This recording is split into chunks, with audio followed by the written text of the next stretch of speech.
ते ज्ञानञ्जना शलाकया चक्षुरुन्मिलितं तस्मै तस्मै श्रीगुरुवे नमः। श्रीचैतन्य श्रीचैतन्यविष्टां गीता माता जी ने स्थापितं येन भूतले स्वमरूपकदा महां दधाति सौपं दान्तिकम् वन्देऽहं श्रीगुरो श्रीयुतपदकमलं श्रीगुरुं वैष्णवांश्च श्रीरूपं सागरजातं सगण रघुनाथं वितं तं सजीवं सादयितं सावधूतं परिजनसहितं चैतन्यदेवं श्रीराधाकृष्णपादान् सगण ललिता श्रीविशाखावांश्च हे कृष्ण करुणा सिन्धो दीनबन्धो जगत्पते गोपेश गोपिका कांत राधा कांत नमस्तुते तप्त कांचन गौरांगी राधे वृंदावनेश्वरी वृषभानुसुते देवी प्रणमामि हरिप्रिये वाञ्छाकल्पतरुभ्यश्च कृपा सिन्धुभ्येव च पतितानां पावनोभ्यो वैष्णवोभ्यो नमो नमः। जय श्री कृष्ण चैतन्य प्रभु नित्यानंद श्री अद्वैत गदाधर श्रीवासादि गौर भक्त वृंद हरे कृष्ण कृष्ण कृष्ण हरे हरे हरे राम राम राम हरे हरे। ओम नमः विष्णुपादाय कृष्णप्रेष्ठाय भूतले श्रीमते भक्ति वेदांता स्वामिने इति नामिने।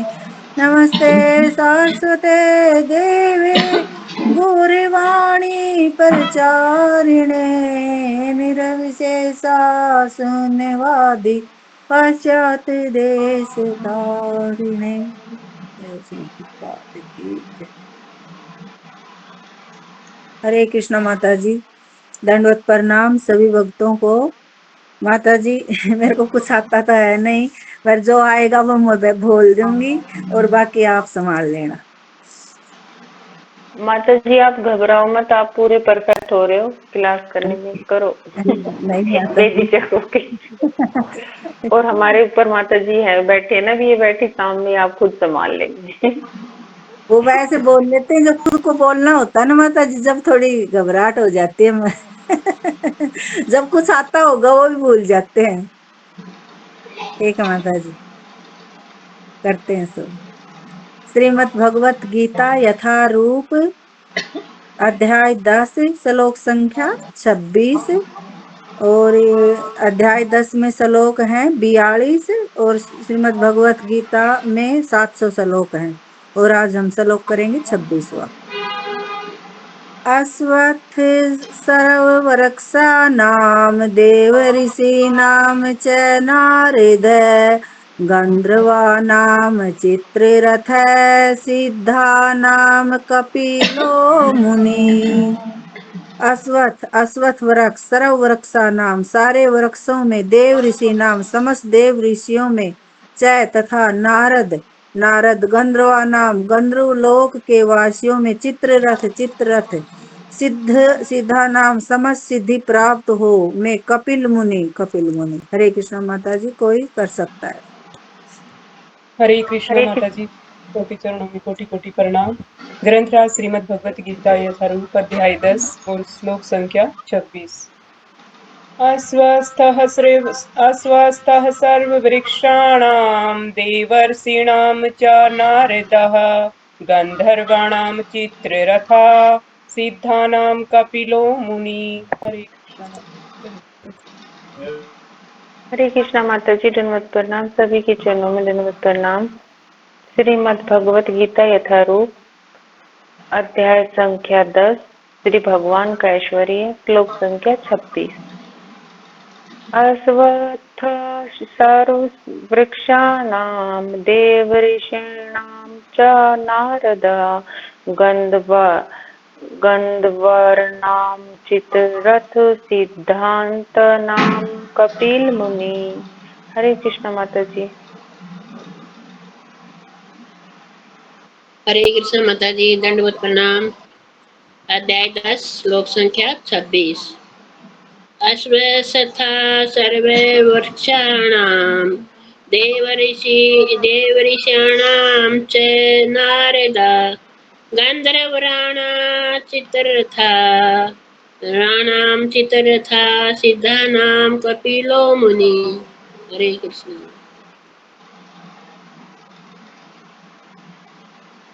हरे कृष्णा माता जी, दंडवत प्रणाम। सभी भक्तों को दंडवत प्रणाम। श्रीमद् भगवद गीता यथारूप अध्याय 10 श्लोक संख्या 26। अश्वत्थ सर्व वृक्षाणां देवर्षीणां च नारद गंधर्वाणां चित्ररथ सिद्धानां कपिलो मुनि। हरे कृष्णा माता जी, दंडवत प्रणाम। हरे कृष्णा माता जी, शुरू करें क्या और कोई माता जी करेंगी? जी माता जी करिए। ठीक है माता जी, शुरू करते। मैं समस्त वृक्षों में अश्वत्थ वृक्ष हूँ और देव ऋषियों में नारद हूँ और गंधर्वों में चित्ररथ हूँ और सिद्ध पुरुषों में कपिल मुनि हूँ। यहाँ भगवान अपनी विभूतियां बता रहे हैं कि मैं जो अश्वत्थ वृक्ष है, जो पीपल का पेड़ होता है, और देव ऋषियों में नारद और गंधर्वों में चित्ररथ और सिद्ध पुरुषों में कपिल मुनि हूँ। तात्पर्य शिला प्रभुपाद जी की जय। अश्वत्थ वृक्ष सबसे ऊंचा तथा सुंदर वृक्ष है, जिसे भारत में लोग नित्य प्रति नियम पूर्वक पूजते हैं। तो यहाँ अश्वत्थ जो वृक्ष है, जो हम देखते हैं कि पीपल का भी वृक्ष बोलते हैं इसको, और ये जो बड़ का पेड़ आता है, ये और भी इसके 2-3 नाम हैं जो बोलते हैं इसका नाम। और ये वैसे भी हम मान ली जैसे कि माताएं होती हैं, वो उसके अंदर दीपक भी जला के आती हैं शनिवार को भी, और वैसे पानी भी डालती। मान ली ये पेड़ बहुत ही शुभ होता है, वैसे भी फलदायी होता है, और वैसे ये औषधियों में भी मालिश, कई औषधियां भी बनती हैं इसमें। और इसके अंदर मान लो फल कितने लगते हैं, बिल्कुल छोटे छोटे फल लगते हैं इसके अंदर, जैसे वो बरबंटी बोलते हैं गाँव में। और ये इसकी जो वो बरबंटी होती है ना, वो भी बहुत मान लो कई बीमारियों के, जैसे कि हम छोटे छोटे थे तो हमारे घर के आगे ही था एक ये पेड़, तो उसके हम चुग चुग के लाते थे और उनको सुखा के और फिर उसका लड्डू बना के खाते थे कि भाई ये बहुत ही ठंडा रहता है। और इसका जो दूध निकलता है वो भी बहुत ही मान लो ठंडा होता है, और इसकी एक डाडी सी की भी होती है जो इसके नीचे लटक जाती है, तो वो भी बहुत ही अच्छी मान ले, ये जो देसी दवाई होती है ना उनमें काम आती है। और जो ये पेड़ होता है, ये कहीं भी उग जाता है, जैसे कि इसके और तो मान ले इसके पेड़ इतना, जो इसके फल होते हैं मनुष्य तो कम ही खाते हैं, लेकिन जो जानवर होते हैं बंदर वगैरह या कबूतर हुए, चिड़िया, कौवा, ऐसे ये जानवर खाते हैं, तो ये कहीं भी बीट कर देते हैं तो ये कहीं पर भी उग जाता है। जैसे छतों पे ज्यादा उगता है ये, कहीं भी इसको थोड़ी सी जगह मिले वहीं उग जाता है। तो यहाँ भगवान क्या कह रहे हैं कि भगत भी ऐसा ही होना चाहिए। जैसे पीपल का पेड़ होता है, बरगद का पेड़ होता है, वो ये सुविधा नहीं देखता कि मेरे को अच्छी जगह मिलेगी तब ही मैं उगूं, या वहां मैं मेरे को अच्छे से मेरी देखभाल करो या वो करो। ये ऐसा पेड़ है, इसको थोड़ी सी जगह कहीं भी सुराख मिला वहीं पूरा पेड़ हो जाता है। तो एक भगवान का जो भगत होता है उसको भी ऐसे ही होना चाहिए कि वो ये नहीं कि मेरे को पूरी सुख सुविधा मिले, एसी मिले, या मेरे को कुछ अच्छी जगह होगा तो मैं भक्ति करूं, या मैं दूसरों को कुछ मान लो पढ़ाने की कोशिश या समझाने की कोशिश करूं। एक भगत, अच्छा भगत होता है वो कहीं भी एडजस्ट हो जाता है। तो भगवान ये पीपल के पेड़ में से क्यों वो है कि मैं वृक्षों में पीपल हूं, तो तभी इसके लिए बोल रहा है कि ये पेड़ कहीं भी एडजस्ट हो जाता है, उग जाता है। और इसके वैसे भी नाम भी इस पेड़ के कई, मान ली इसके अंदर कई देवता वास करते हैं, जैसे कि भगवान इसके अंदर कि तने में तो होता है ना मूल, मूल होता है ना जो जड़, ना मूल पेड़ की जड़ ही लगा लो आप, तो वो होती है, उसमें होता है विष्णु का वास। और जो तना होता है उसमें होता है केशव, भगवान का एक नाम केशव भी है ना, तो उस वो होता है। और जो पत्तों में होता है नारायण। और जो फल होते हैं इसके छोटे छोटे, उसमें होता है शनि देवता का वास। इसके ये फायदे, और इसका 15वें अध्याय में भी इसका उल्लेख हुआ है कि 15वें अध्याय के पहले श्लोक में कि ऊर्ध्वमूल वदय शाखाम अश्वत्थम, श्री भगवान वाच्य कह के है ऐसे ये। और जो इसमें क्या वो है कि भगवान ने कहा जाता है कि ये है एक शाश्वत अश्वत्थ वृक्ष है जिसकी जड़ें तो ऊपर की ओर हैं और शाखाएं नीचे की ओर, तथा पत्तियां वैदिक स्रोत हैं। जो इस वृक्ष को जानता है वह वेदों का ज्ञाता होता है। कि मतलब ये है कि जो भौतिक संसार है ना, इसके बारे में बताया गया है कि जो कि बिल्कुल विपरीत है। इसकी जड़ें तो ऊपर की तरफ दिखती हैं और इसका जो पानी की नदी होती है उसके सारे ज्यादा पेड़ होते हैं ये, और उसका तना नीचे की तरफ दिखता है। ऐसे इस पेड़ के बारे में बता रहे हैं भगवान। तो ये भगवान को तब वृक्षों में बता रहे हैं। और जो देव ऋषि नारद हैं, देवताओं में नारद विश्व भर के सबसे बड़े भगत माने जाते हैं और पूजित हैं। और इस प्रकार वे भगत के रूप में कृष्ण के स्वरूप हैं। तो यहाँ भगवान नारद के बारे में बता रहे हैं कि देवताओं में मैं नारद हूँ।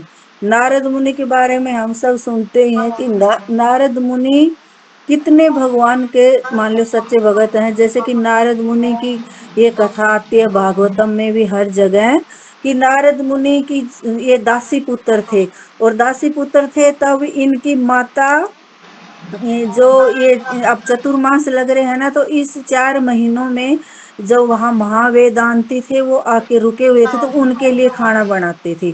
और नारद मुनि उनके साथ इतनी सेवा करते थे उन महांतियों की, महात्माओं की बहुत ज्यादा।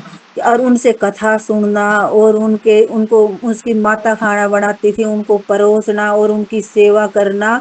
तो वो जो महारथी थे, वो महात्मा थे, वो उनसे नारद मुनि से इतने प्रसन्न हो गए ना कि उसको अपना जूठन देते थे। और भगवान वो इतने भगवान की उसके अंदर भक्ति, ऐसे बोलते हैं ना कि जब हम किसी वरिष्ठ जो वैष्णव होते हैं उनका जूठन लेते हैं तो हमारे अंदर भक्ति आ जाती है। तो वही बात नारद मुनि के साथ हुई। और जब वो थे, वो महात्मा जब जाने लगे तो नारद मुनि उनके पीछे पीछे हो लिए कि मैं भी आपके साथ चलूंगा।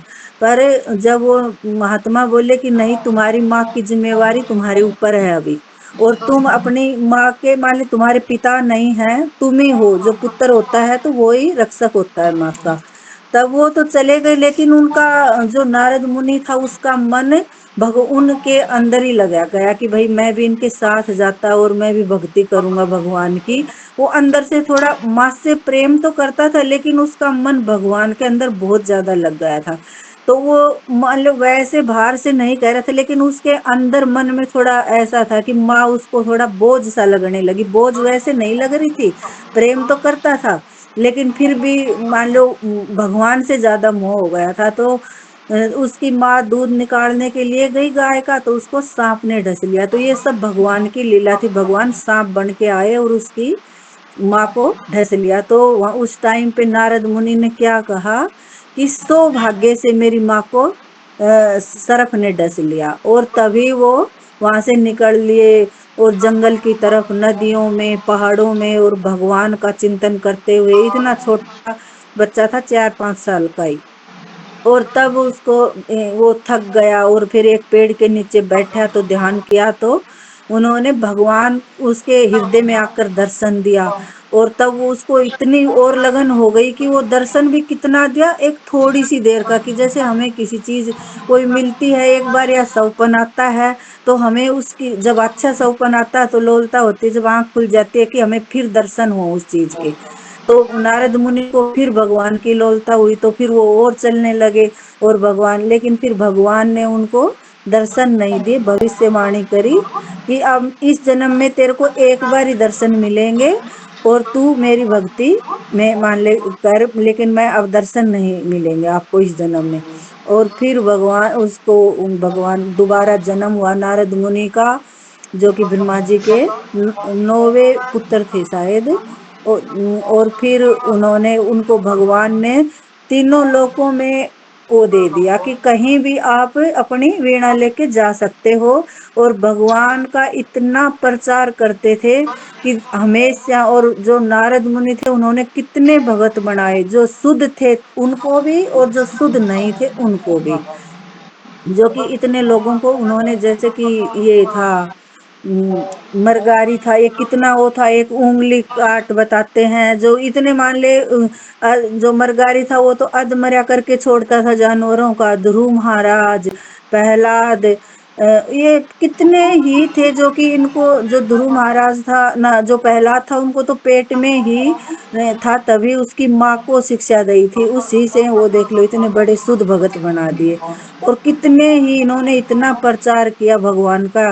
जैसे कि हमारे भौतिक संसार में तो जो सीरियलों में दिखा देते हैं कि नारद मुनि आते हैं और झगड़ा करके चले जाते हैं, लेकिन ऐसा कुछ नहीं है।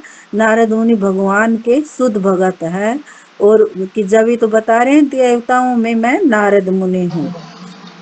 और आगे फिर बताते हैं, इस प्रकार गंधर्व लोक ऐसे निवासियों से पूर्ण है जो बहुत अच्छा गाते हैं, जिनमें से चित्ररथ सर्वश्रेष्ठ गायक है, जो कि सिद्ध पुरुषों में से देवहूति के पुत्र कपिल मुनि कृष्ण के प्रतिनिधि हैं। और यहाँ चित्ररथ सर्वश्रेष्ठ गायक है कि यहाँ भी जो गंधर्व है उनमें मैं चित्ररथ हूँ, भगवान यहाँ ये बता रहे हैं।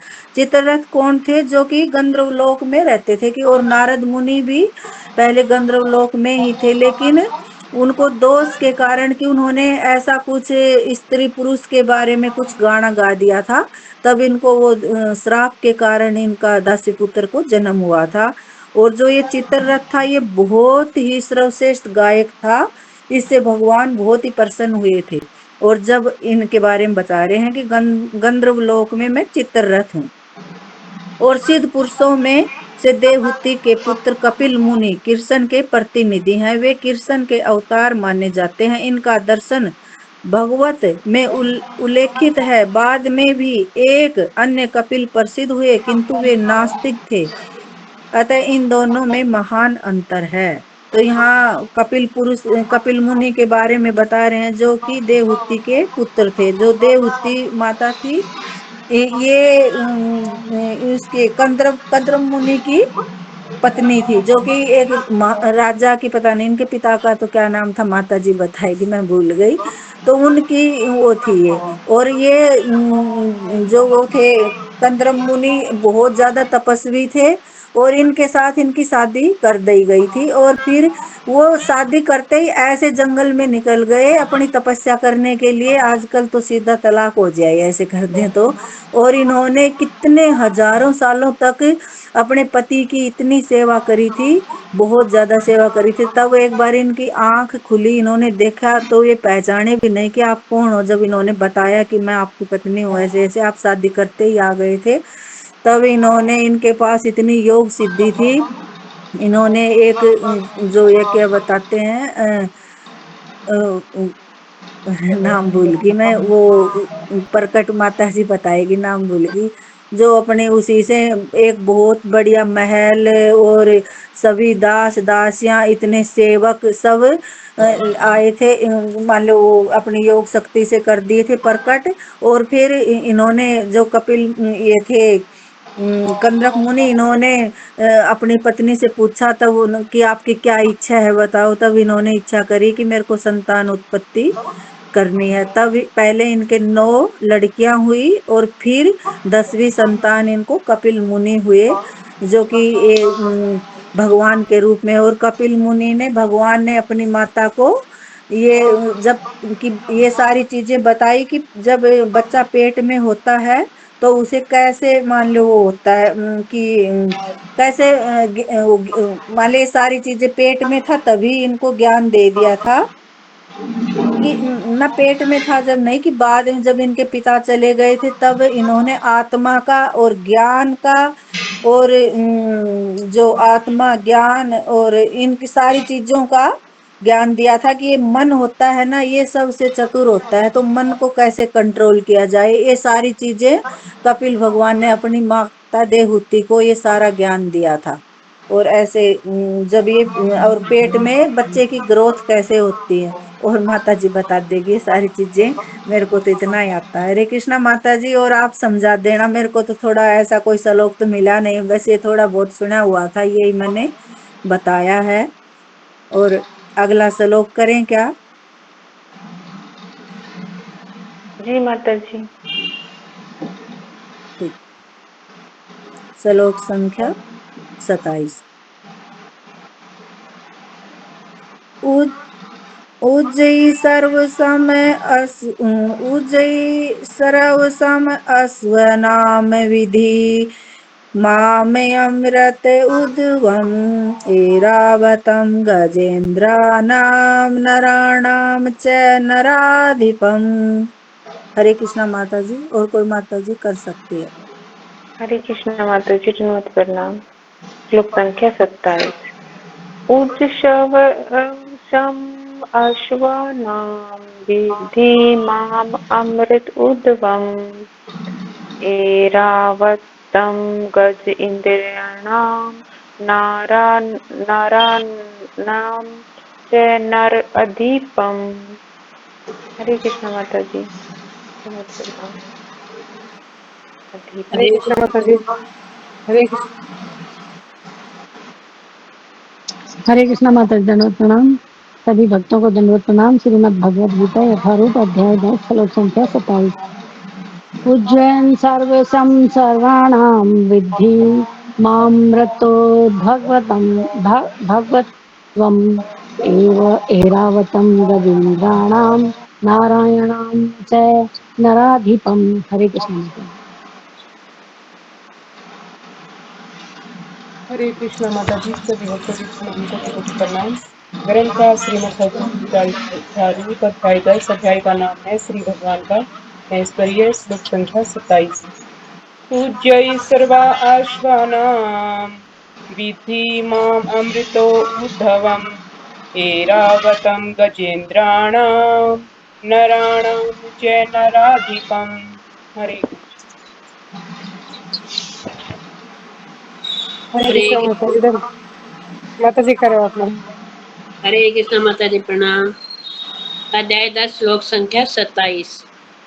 उच्चे सर्वेषां सर्दानां विधि मामर्तो विधि मामर्तो भदवम् ऐरावतं गजेन्द्राणां नारायणां च नराधिपम्। हरे कृष्ण प्रणाम माता जी। हरे कृष्णा माता जी। दंडवत प्रणाम। सभी माताओं को दंडवत प्रणाम। उच्चैः सर्वशं अस्वानां विद्धि माम् अमृत उद्भवम् ऐरावतं गज इन्द्राणां नराणां च नरदीपम्। हरे कृष्णा माता जी। दंडवत प्रणाम। हरे कृष्णा माता जी, हो गया क्या सभी का? ठीक। हरे कृष्णा माता जी। उज्जयी सर्वसम उच्च सर्वा अश्वनाम घोड़ों में विधि जानो माम मुझको अमृत उद्वम समुद्र मंथन से उत्पन्न ऐरावतम ऐरावत गज इंद्राणाम मुख्य हाथियों में नराणाम मनुष्यों में चय तथा नर अधिपम राजा। घोड़ों में मुझे ऊंची सर्वा जानो जो अमृत के लिए समुद्र मंथन के समय उत्पन्न हुआ था। गजराजों में ऐरावत हूँ तथा मनुष्यों में राजा हूँ। तात्पर्य शिला प्रभुपाद जी की जय। एक बार देवों तथा असुरों ने समुद्र मंथन में भाग लिया और इस मंथन से अमृत तथा विष प्राप्त हुए। विष को तो शिव जी ने पी लिया, किंतु अमृत के साथ अनेक जीव उत्पन्न हुए जिनमें ऊंचे सरवा नामक घोड़ा भी था। इसी अमृत के साथ एक अन्य पशु ऐरावत नामक हाथी भी उत्पन्न हुआ था, क्योंकि ये दोनों पशु अमृत के साथ उत्पन्न हुए थे। इनका विशेष महत्व है और ये कृष्ण के प्रतिनिधि हैं। तो यहाँ यही बता, जैसे कि हमने कई बार सुना है कि देवताओं और असुरों के बीच ये समुद्र मंथन हुआ था। तो वो समुद्र मंथन हुआ था तब विष भी निकला था, तो विष तो शिव जी ने पी लिया था, हलाहल विष निकला था। लेकिन जब ये हजारों सालों तक ये युद्ध चला था, तो युद्ध के अंदर कई अवतार भी हुए थे, जैसे कुरुम अवतार हुआ था, एक मोहिनी अवतार भी हुआ था, और भी कई अवतार हुए थे।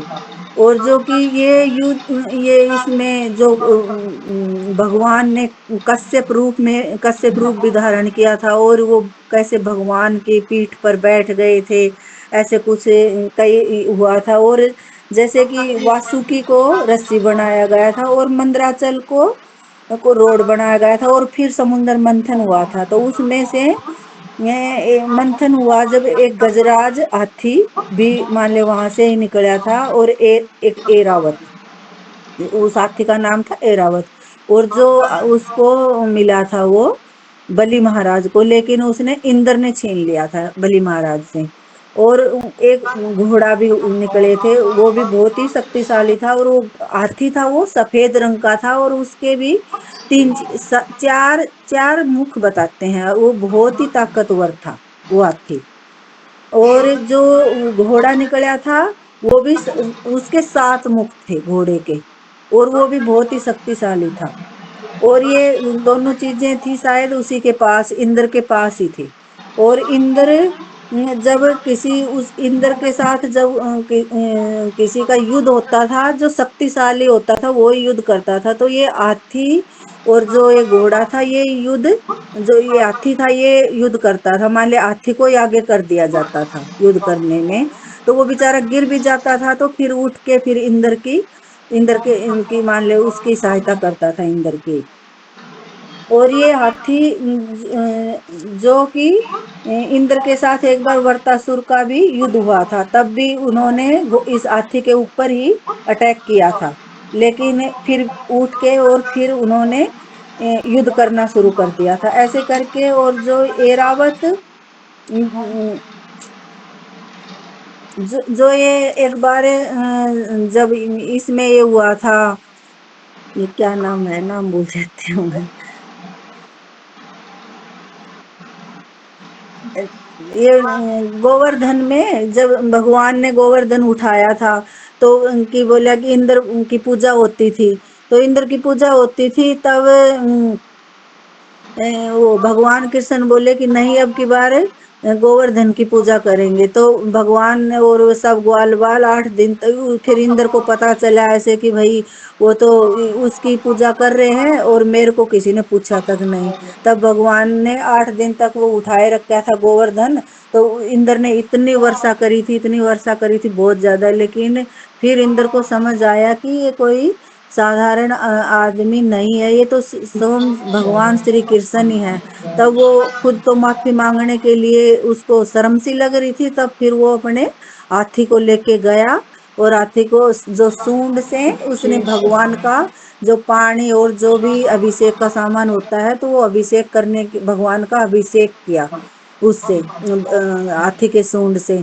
तो वहां जहाँ भगवान का अभिषेक किया था, वहीं अब क्या है, जब हम परिक्रमा करते हैं तो आता है गोविंद कुंड, तो वहां से ही गोविंद कुंड उत्पन्न हुआ था। और ऐसे करके ये मान लो जब युद्ध हुआ, जब मोहिनी अवतार भी हुआ, और उनके बीच में कितना युद्ध हुआ था। और जब वो युद्ध हुआ, जब मैं तो इस कहानी को भूल ही गई, अब कुछ ऐसा जय श्री राम। ध्यान तो है, लेकिन कई दिन हो गए सुने हुए। तब उनके बीच में जब भगवान ने मोहिनी का भी रूप धारण कर लिया था, और रूप धारण किया, तब जो असुरों के हाथ में लग गया था वो जो कलश था, वो अमृत का कलश था वो।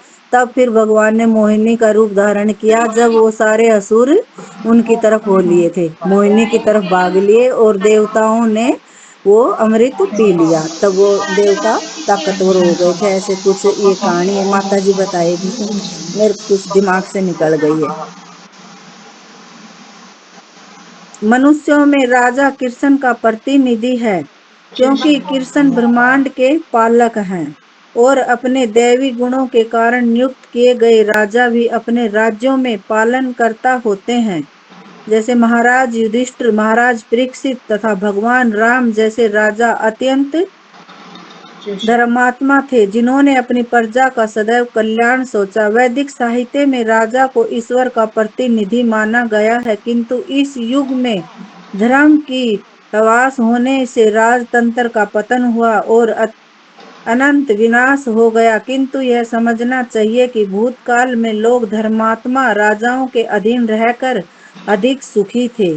कि यहाँ भगवान कह रहे हैं जो मनुष्यों में राजा कि भाई जो मनुष्य होते हैं उसमें मेरे को राजा जानो। तो राजा का क्या, जब पहले राजा होते थे वो बहुत, मान लो, वो धर्मार्थी होते थे और जो प्रजा होती थी उसका बहुत अच्छे से पालन करते थे, क्योंकि उनको पता था कि वो, उनको ये ज्ञात होता था कि जब प्रजा में को कुछ वो नुकसान होगा तो उन पाप होगा तो 6% राजा को भुगतना पड़ता है उसका। तो सब राजा बहुत ही, मान लो, वो थे, धर्मार्थी होते थे। लेकिन आजकल के जो राजा हैं, जो भी राजनीतिक हैं, वो इन चीजों को कुछ नहीं जानते। क्यों नहीं जानते? क्योंकि वो इस चीज के बारे में कुछ जानते ही नहीं है।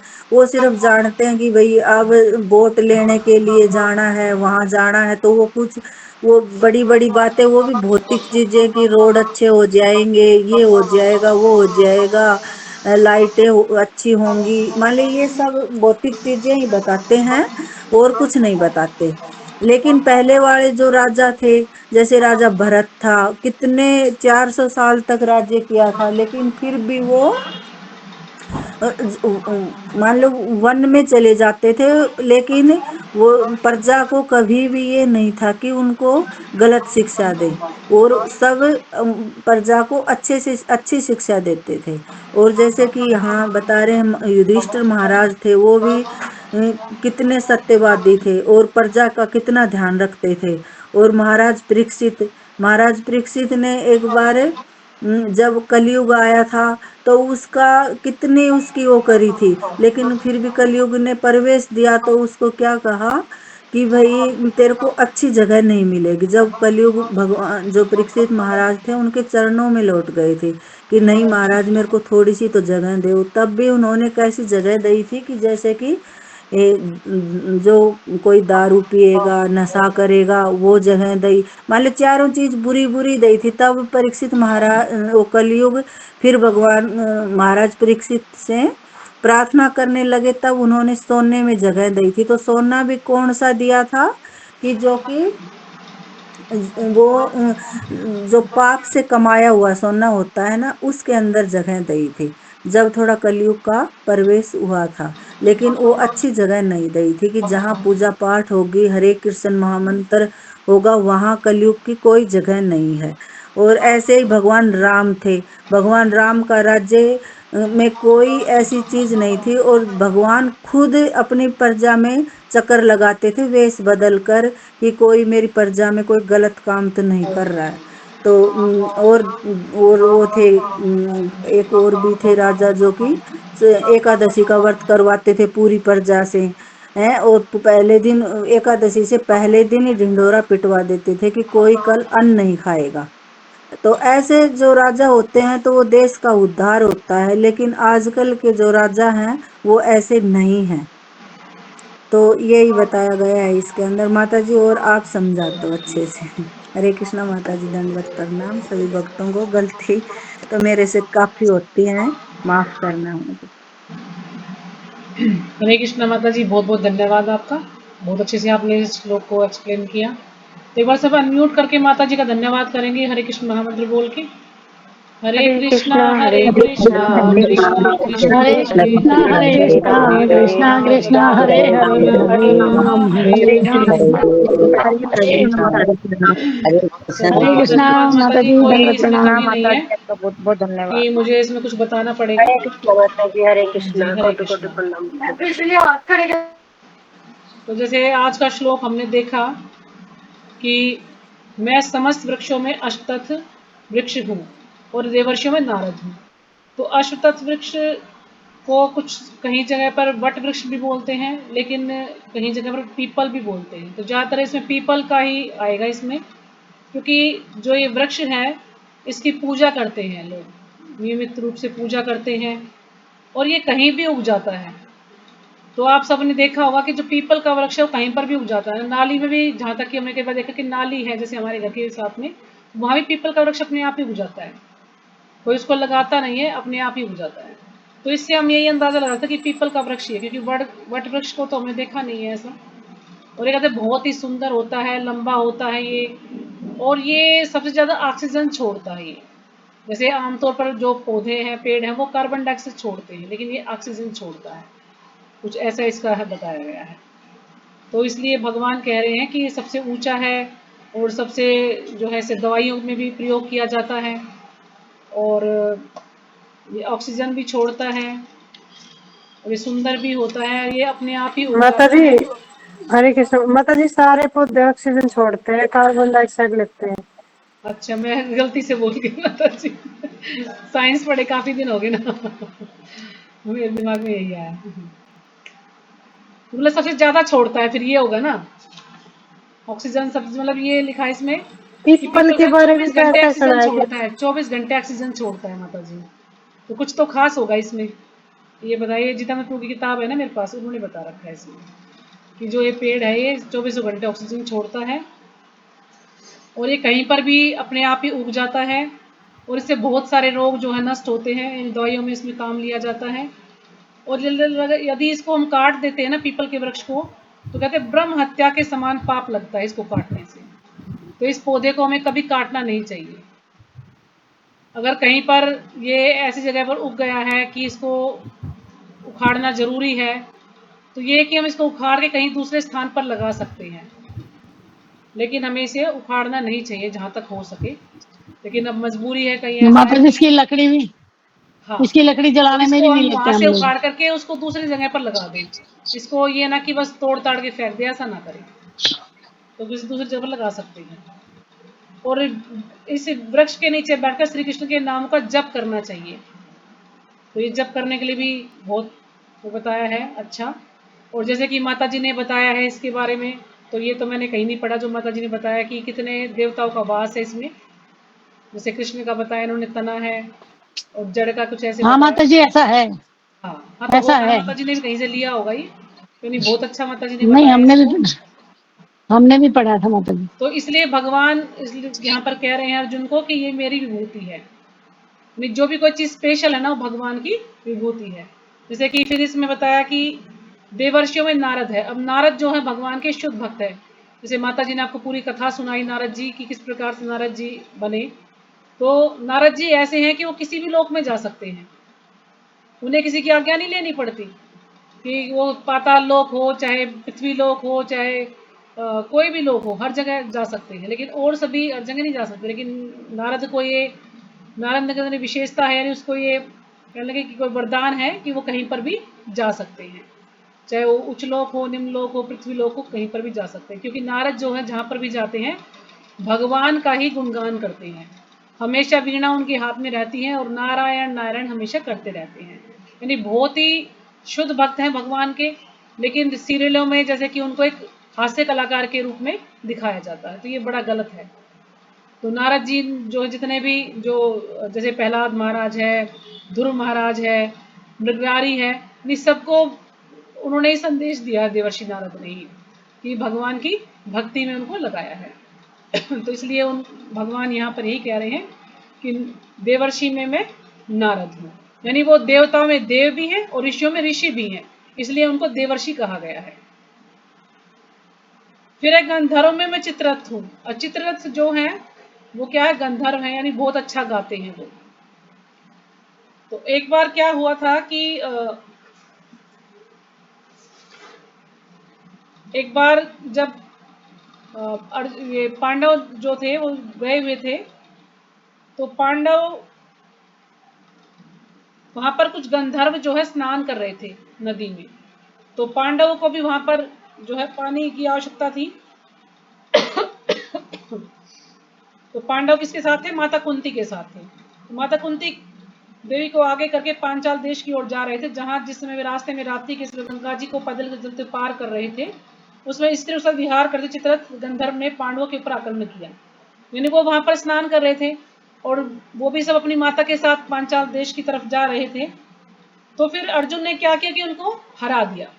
क्योंकि अर्जुन तो एक धनुर्धर थे, गांडीवधारी, तो उन्होंने उसको हरा दिया। तो इसको देखकर जो वो गंधर्व था बड़ा उनसे आकर्षित हुआ, तो उन्होंने उनसे मित्रता कर ली अर्जुन से, और मित्रता के रूप में उन्होंने कहा कि आप मुझे आग्नेस्त्र दे दीजिए और मैं आपको विद्या, चाक्षुषी विद्या सिखा देता हूँ। तो इस प्रकार से जब दोस्त बनते हैं तो दोस्तों में आदान प्रदान होना चाहिए। इसी प्रकार से जब भक्त भी हैं तो भक्तों में भी आदान प्रदान होना चाहिए। इससे हमारे जो संबंध है बहुत ज्यादा घनिष्ठ होते हैं। इस प्रकार से उन्होंने उनके साथ संबंध बनाया कि आप मुझे आग्नेस्त्र दीजिए और मैं आपको चाक्षुषी विद्या सिखा देता हूँ। तो ये इसलिए भगवान यहाँ पर कह रहे हैं कि जो चित्ररथ है वो मेरी ही विभूति है, यानी बहुत ही अच्छा गाते हैं। फिर है कपिल मुनि। अब कपिल मुनि क्या है? कपिल मुनि है देवहूति के पुत्र, यानी कर्दम ऋषि और देवहूति के पुत्र हैं। तो जो कर्दम मुनि है, कर्दम मुनि ने काफी वर्षों तक तपस्या की थी। किस लिए? कि भगवान को अपने पुत्र रूप में पाने के लिए। तो भगवान जो है उनकी तपस्या से प्रसन्न हुए और उनके पुत्र रूप में आए।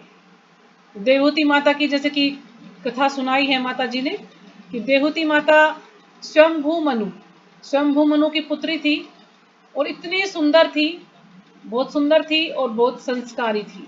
अब जो कर्दम मुनि है वो भगवान के शुद्ध भक्त हैं, भगवान के अच्छे से भक्ति करते थे। तो भगवान ने ही उनको पसंद किया था देवहूति को। तो कर्दम मुनि ने भगवान पर छोड़ दिया था कि आप जिस भी लड़की से कहेंगे मैं शादी कर लूंगा, क्योंकि भगवान चाहते थे आगे संतान उत्पन्न करवाना चाहते थे, सृष्टि को बढ़ाना चाहते थे। तो इसलिए फिर उन्होंने कहा कि तुम देवहूति से शादी करो।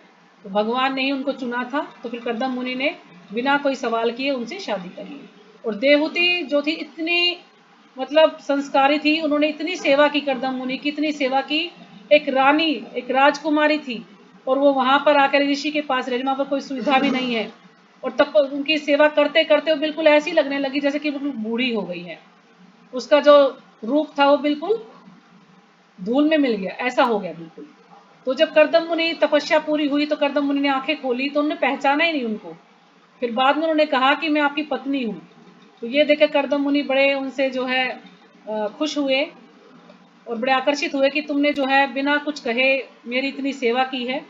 तो फिर वो उसको सारा जो भी सुख उसके चाहिए था वो सभी उसको सुविधाएं देते हैं। उनके लिए एक अपनी जो है योग सिद्धि से बहुत सुंदर महल बनाते हैं, इतनी सारी दासियां हैं और उनके साथ जो है समय बिताते हैं। और इस प्रकार से फिर 9 पुत्रियां जो है उनसे प्राप्त होती हैं और फिर उसके बाद ये कपिल मुनि का जन्म होता है। क्योंकि उन्होंने कहा कि जो लड़कियां वो तो अपने ससुराल चली जाएंगी, फिर मैं किसके सहारे रहूंगी, और आप जो है तपस्या करने चले जाएंगे। तो फिर कपिल मुनि का जन्म होता है और फिर कपिल मुनि को सौंप करके कर्दम मुनि वन में चले जाते हैं। तो जो कपिल मुनि है उन्होंने अपनी माता को क्या ज्ञान दिया? सांख्य योग का ज्ञान दिया उन्होंने, कि आत्मा और शरीर में का ज्ञान उनको दिया, कि आत्मा और शरीर का पूरा विश्लेषण, यानी पूरा गहराई से उसका अध्ययन करना। ये उन्होंने जो 24 तत्व होते हैं हमारे जिनसे शरीर बना हुआ है उसका ज्ञान अपनी माता को दिया। उन्होंने कहा कि आप जो हैं, और क्योंकि कपिल मुनि भी फिर वहां से चले गए थे तपस्या करने के लिए, उनको ये ज्ञान देकर कि आप जो है अब भगवान का नाम लीजिए, अब भक्ति कीजिए। तो इस प्रकार से भगवान कह रहे हैं कि ये सब मेरी ही विभूति है। तो जो ऐरावत हाथी है, अब घोड़ों में मुझे उच्चे शर्वा जानो। उच्चे शर्वा घोड़ा जो है सफेद रंग का होता है और ये काफी विशेष है, और क्योंकि ये समुद्र मंथन के समय प्राप्त हुआ था, अमृत और विष और इसके साथ ऐरावत हाथी और ये उच्चे शर्वा घोड़ा। तो ये माता जी आप मुझे बताएंगे कि आपने कहाँ से देखा ये कि इसमें 7 मुख बता रहे थे आप मुझे उच्च शर्वा का? क्योंकि मुझे तो कहीं पे ऐसा मिला इसमें नहीं है। माता जी एक कोई प्रभु जी की वो देखी थी वीडियो, अच्छा, वीडियो उसमें सुन। बता। ठीक है, तो किसी ना किसी ग्रंथ में होगा क्योंकि मेरे पास जो बुक है उसमें नहीं है ये। लेकिन जो हाँ नहीं ऐरावत हाथी इसमें। है, हाँ ऐरावत जो हाथी है उसका बताया कि ऐरावत हाथी सफेद रंग का होता है और उसकी 7 हाँ सूंड होती हैं। 7 सूंड होती हैं और 4 दांत होते हैं उनके। वैसे हम सामान्य हाथी में 2 दांत देखते हैं, है ना, लेकिन उनमें हाँ। 4 दांत होते हैं और 7 सूंड होती हैं। ये सफेद रंग उसमें का प्रभु हाथी जी होता ने है। माता जी ये बताया था कि मान ले बोले ये तो वो नहीं है कि कोई 4 सूंड बता देता है, कोई 3 सूंड बता देता है, और दांत 4 ही बता रहे थे शायद। हाँ जी, 7 सूंड बताया इनमें चितानंद प्रभु ने। वो लिखते हैं ना, हर चीज देख के लिखते हैं, तो उन्होंने 7 सूंड दिया है इसमें। 7 सूंड है और 4 दांत है उनके। तो यानी विशेष हाथी है ये, सफेद रंग का है। तो इसलिए भगवान कह रहे हैं कि ये मेरी ही विभूति है, क्योंकि समुद्र मंथन के समय उनको प्राप्त हुआ था। और ये बलि महाराज को मिला था वैसे तो वो बता रहे थे, और लेकिन फिर उसने इंद्र ने ले लिया था उससे। अच्छा, ये तो उसमें मैंने नहीं पढ़ा उसमें। हाँ, तो दिया होगा हाँ उनको। तो ये बताया कि गजराजों में ऐरावत ये जो है हाथी किसके पास है? इंद्र के पास ही है ये। तो इस प्रकार से मनुष्यों में राजा हूं, जैसे यहाँ पर उदाहरण दिया है भगवान ने, और प्रहलाद जी ने हमें समझाया तात्पर्य में कि जैसे युधिष्ठिर महाराज है, परीक्षित महाराज है ना, भगवान राम है, तो ये क्या है? ये भगवान की ही विभूति है, क्योंकि भगवान कह रहे हैं कि मनुष्यों में मैं राजा हूँ। जो भी राजा है वो भगवान की ही विभूति है। क्योंकि पहले के समय में राजा बड़े अच्छे होते थे, उनको राजश्री भी कहा जाता, क्योंकि राजा भी होते थे और ऋषि भी होते थे। वो जनता जो प्रजा बड़ी सुखी थी। लेकिन आजकल के जो राजा ऐसे हैं कि कुछ कोई भी सुखी नहीं है।